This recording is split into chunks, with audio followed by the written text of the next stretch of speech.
പരമകാരുണികനായ ശ്രീനാരായണ ഗുരുദേവ തൃപാദങ്ങൾക്ക് മുന്നിൽ പ്രണാമം. ശ്രീനാരായണ ഗുരുദേവ തൃപാദങ്ങളാൽ വിരചിതമായ വിശാഖ ഷഷ്ടി എന്ന കൃതിയിലെ 10ാമത് ശ്ലോകത്തിൻ്റെ പഠനത്തിലേക്ക് നാം പ്രവേശിക്കുകയാണ്. പുല്ലാംബുജാസ്ത്രനുടെ വല്ലായ്മയെ നയനമല്ലാൽ അമർത്തഗിരിജൻ ഉല്ലാസമാർന്നു നിജ സല്ലാഭമായ മതിലുല്ലാസോത്സവതയാ ചൊല്ലാർന്നു നൽപ്പളനി എല്ലാധിപൻ ഭവതി നല്ലാത്മജന്റെ വടിവായി എല്ലാ ജഗന്മകുട ചില്ലാമവന്റെ കൃപത്തെല്ലാകിലും ശുഭകരീ. ഭുല്ലാംബുജാസ്ത്രനുടെ വല്ലായ്മയെ നയനമല്ലാലമർത്തഗിരിജൻ ഉല്ലാസമാർന്നു നിജ സല്ലാഭമായ മതിലുല്ലാസോത്സവതയാ ചൊല്ലാർന്നു നൽപ്പളനി എല്ലാധിപൻ പളനി നല്ലാത്മജന്റെ വടിവായി എല്ലാ ജഗന്മകുട ചില്ലാമവന്റെ കൃപത്തെല്ലാകിലും ശുഭകരീ. ഇതാണ് ശ്ലോകം. ഭുല്ലാംബുജാസ്ത്രനുടെ, വിടർന്ന താമരപ്പൂവിനെ അസ്ത്രമാക്കിയവൻ്റെ, കാമദേവൻ്റെ വല്ലായ്മയെ, അതിക്രമത്തെ, വല്ലായ്മ അരുതാത്ത അല്ലെ ചെയ്യാൻ പാടില്ലാത്ത പ്രവൃത്തികളെയാണ് ഈ വല്ലായ്മകളെന്ന് പറയുന്നത്. അതിക്രമം, അങ്ങനെയുള്ള സർവ വല്ലായ്മകളെയും നയനമല്ലാൽ അമർത്ത ഗിരീശന്. നയനമല്ലാൽ, നയനത്തിൻ്റെ മല്ലെന്ന് പറഞ്ഞാൽ യുദ്ധമെന്നാണ്. ഇവിടെ കണ്ണിൻ്റെ മല്ലുകൊണ്ട് അല്ലെങ്കിൽ കണ്ണിൻ്റെ ശക്തി കൊണ്ട്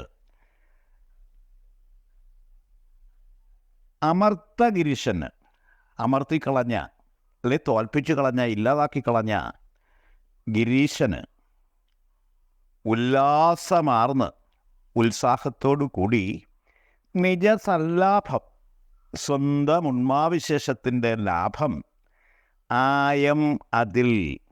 ആയം എന്ന് പറഞ്ഞാൽ സംസ്കൃതത്തിൽ നേട്ടം, വരവ് എന്നൊക്കെയാണ്.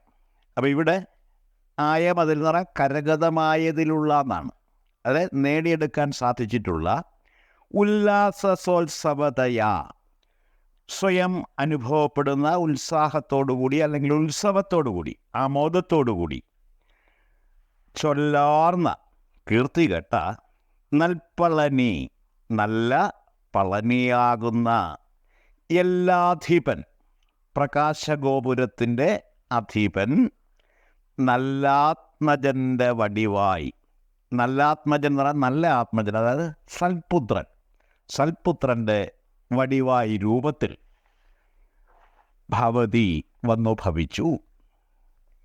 എല്ലാ ജഗന്മകുട ചില്ല, സർവജഗത്തിൻ്റെയും മകുടത്തിലിരിക്കുന്ന പളുങ്കുമണിയായ, ചില്ല് എന്ന് പറയാൻ പളുങ്കുമണി എന്നാണ്, അവൻ്റെ കൃപ, അങ്ങനെയുള്ള സുബ്രഹ്മണ്യൻ്റെ കൃപ തെല്ലാകിലും ശുഭകരി, അല്പമാത്രമാണെങ്കിൽ പോലും അത് ശുഭത്തെ ഉണ്ടാക്കുന്നതാണ്.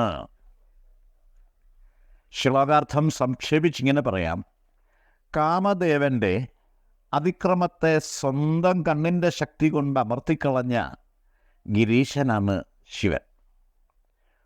വളരെ ഉത്സാഹത്തോടുകൂടി സ്വന്തം ഉന്മാവിശേഷത്തിൻ്റെ ലാഭസിദ്ധിയിലൂടെ കരഗതമായ ഉത്സവഭാവത്തോടുകൂടി കീർത്തി കേട്ട പളനി എന്ന പ്രകാശഗോപുരത്തിൻ്റെ അധിപനായിരിക്കുന്ന സുബ്രഹ്മണ്യൻ ശിവന് നല്ലൊരു പുത്രനായി വന്നു പിറന്നിരിക്കും.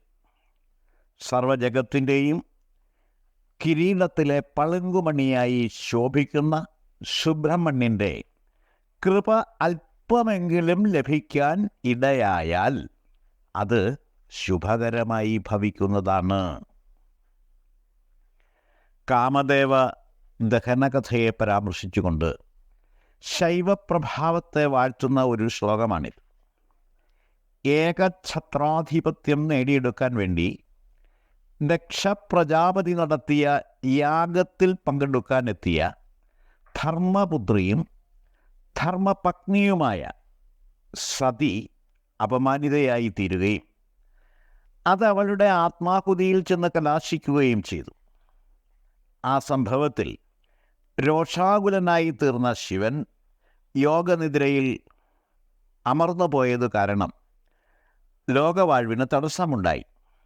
ആ തടസ്സം നീക്കുന്നതിനു വേണ്ടി സതീദേവിയുടെ പുനർജന്മമായ പാർവതിയിൽ അനുരാഗം ജനിപ്പിച്ച് ശിവനെ കർമ്മനിരതരാക്കാൻ വേണ്ടി കാമബാണങ്ങൾ അയച്ച കാമദേവനെ നേത്രാഗ്നിയിൽ ദഹിപ്പിച്ചു കളയുകയാണ് ശിവൻ ചെയ്തത്. ഈ കഥ ഗൂഢാർത്ഥങ്ങൾ പേർന്ന ഒരു ദൃഷ്ടാന്ത കഥയാണ്. ഇതൊന്നും ചരിത്രമല്ല. പുരാണങ്ങളെല്ലാം അർത്ഥവാദപരമായ ആശയങ്ങൾ ഉൾക്കൊള്ളുന്ന കഥകളാണ്.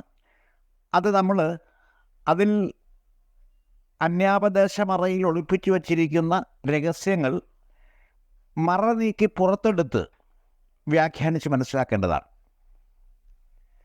ശിവൻ്റെ നേത്രാഗ്നിയിൽ ദഹിച്ച് അനങ്കനായി തീർന്ന കാമദേവൻ, അനങ്കൻ എന്ന് പറഞ്ഞാൽ ശരീരം ഇല്ലാതെ ജീവിക്കുന്നവനാണ് അനങ്കൻ. അംഗം ശരീരത്തിൻ്റെ അവയവങ്ങളാണ്. അപ്പോൾ യാതൊരു അവയവവും ഇല്ലെന്ന് ശരീരമില്ല, ശരീരം നഷ്ടപ്പെട്ടു. പക്ഷേ അങ്ങനെയൊരു കാമദേവ പ്രഭാവത്തിനിട്ട് നാശം സംഭവിച്ചിരുന്നു. അതെപ്പോഴും എല്ലാ കാലത്തും മനുഷ്യൻ്റെ മനസ്സിൽ വസിക്കുന്നുണ്ട് അരൂപിയായി.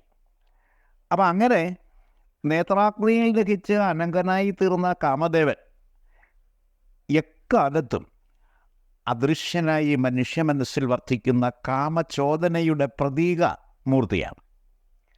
അങ്ങനെ വാസ്തവത്തിലൊരു മൂർത്തി സ്വരൂപനില്ല, ഒരു പ്രതീകമൂർത്തിയാണത്. അത് കാമപ്രഭാവത്തിൻ്റെ എക്കാലത്തുമുള്ള കാമപ്രഭാവത്തിൻ്റെ പ്രതീക കൽപ്പിതമൂർത്തിയാണ് കാമദേവൻ. വിവേകത്താൽ അമർച്ച ചെയ്യപ്പെടുന്ന കാമചോദനയായി ആ ബിംബസങ്കല്പത്തെ മനസ്സിലാക്കേണ്ടതാണ്. കാമാന്തകനായ ശിവന് പാർവതിയിൽ പിറന്ന ആദ്യപുത്രൻ ഗണപതിയാണ്. സർവഭൂതഗണാധിപനായ ശിവൻ തന്നെയാണ് ഗണപതി എന്ന് വിനായകാഷ്ടകത്തിൽ ഗുരു സമർത്ഥിച്ചിട്ടുണ്ട്. അത് നമ്മൾ ആ കൃതിയുടെ പഠനത്തിൽ വളരെ വിശദമായി മനസ്സിലാക്കിയ കാര്യമാണ്. വളരെ വിശദമായ രീതിയിൽ പുരാണങ്ങളുടെയും അതുപോലെ തന്നെ ഗണേശ ഉപനിഷത്തിൻ്റെയും ഒക്കെ അപഗ്രഥനത്തിലൂടെ വിനായകാഷ്ടകം എന്ന കൃതിയുടെ പഠനം നമ്മൾ വളരെ ദീർഘമായ ഒരു സമയം തന്നെ അതിനുവേണ്ടി ചിലവാക്കി മനസ്സിലാക്കിയിട്ടുള്ളതാണ്. അപ്പോൾ അതുകൊണ്ട് അക്കാര്യങ്ങളൊക്കെ പഠിതാക്കൾക്ക് ശരിയായ രീതിയിൽ ഓർമ്മയുണ്ടാവുമെന്ന് ഞാൻ കരുതുകയാണ്. ശൈവ സിദ്ധാന്തികൾ മൂല്യനവീകരണം ചെയ്ത് അവതരിപ്പിച്ച പരബ്രഹ്മമൂർത്തി തന്നെയാണ് സുബ്രഹ്മണ്യൻ. അങ്ങനെയുള്ള സുബ്രഹ്മണ്യൻ്റെ കടാക്ഷം അല്പമാത്രമാണെങ്കിൽ പോലും അത് ശുഭകരം തന്നെ എന്നാണ് ഈ ശ്ലോകത്തിൽ പറഞ്ഞിരിക്കുന്നത്. ഇവിടെ കടാക്ഷം എന്ന പദത്തിൻ്റെ അർത്ഥം അതിൻ്റെ വാഗർത്ഥം നോട്ടമെന്നാണ്.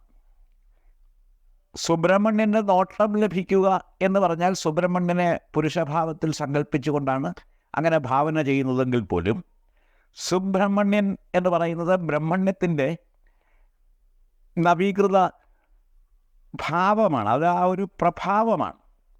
അതിനെ ചൈതന്യ രൂപത്തിലല്ലാതെ നമുക്ക് നേരിട്ട് കാണാൻ പറ്റില്ല. അങ്ങനെയുള്ള സുബ്രഹ്മണ്യൻ്റെ കടാക്ഷം നമുക്ക് ലഭിക്കുക എന്ന് പറഞ്ഞാൽ അതിൻ്റെ അർത്ഥം ആ ജ്ഞാനസ്വരൂപത നമ്മുടെ മനസ്സിലേക്ക് സ്വയം വെളിപ്പെട്ട് കിട്ടുക എന്നാണ്. അപ്പോൾ അത്തരത്തിൽ ആ പൂർണ്ണതയിൽ വെളിപ്പെട്ട് കിട്ടുക എന്ന് പറയുന്നത് വളരെ ശ്രദ്ധാപൂർവം സമർപ്പിത ബുദ്ധിയോടുകൂടി ധ്യാന സാധനയിലേർപ്പെടുന്ന മഹായോഗീശ്വരന്മാർക്കൊക്കെ മാത്രമേ അതിനുള്ള ഭാഗ്യം ലഭിക്കുകയുള്ളൂ. നമുക്കൊക്കെ സാധാരണ ഗൃഹസ്ഥാശ്രമികളെ സംബന്ധിച്ചും ഒക്കെ പറയുകയാണെങ്കിൽ അതിൻ്റെ ഒരു അല്പമാത്രമായ വെളിപ്പെടലായിരിക്കും നമുക്ക് കിട്ടുക. പക്ഷേ അല്പമാത്രമാണെങ്കിൽ പോലും അതിൻ്റെ ആ ഒരു പ്രഭാവം വാഗാതീത പ്രഭാവം തന്നെയാണ്, അത് ശുഭകരമാണ് എന്നാണ് ഗുരു ഈ ശ്ലോകത്തിൽ പറഞ്ഞിരിക്കുന്നത്. അതായത് സുബ്രഹ്മണ്യ തത്വപ്പൊരുൾ പരിപൂർണമായും അതേപോലെ വെളിപ്പെട്ട് കിട്ടുന്നതിനും അതിൽ സാക്ഷാത്കാര ബുദ്ധിയോടുകൂടി വിലയം പ്രാപിക്കാനുമുള്ള ഭാഗ്യം ഒരുപക്ഷെ കിട്ടിയില്ല എങ്കിൽ പോലും അല്പമാത്രമെങ്കിലും ആ തത്വപ്പൊരുൾ മനസ്സിൽ സ്വയം വെളിപ്പെട്ട് പ്രകാശിച്ചു കിട്ടിയാൽ അത് ശുഭകരമായിരിക്കും എന്ന് പറഞ്ഞുകൊണ്ട് ഈ ശ്ലോകം ഗുരു ഉപസംഹരിച്ചിരിക്കുന്നു. ഇത്രയും കാര്യങ്ങളാണ് ഈ ശ്ലോകത്തെപ്പറ്റി വിശദീകരിക്കാനായിട്ടുള്ളത്. ഞാൻ എൻ്റെ വാക്കുകൾ ഉപസംഹരിക്കുന്നു. ഗുരുധർമ്മം വിജയിക്കട്ടെ.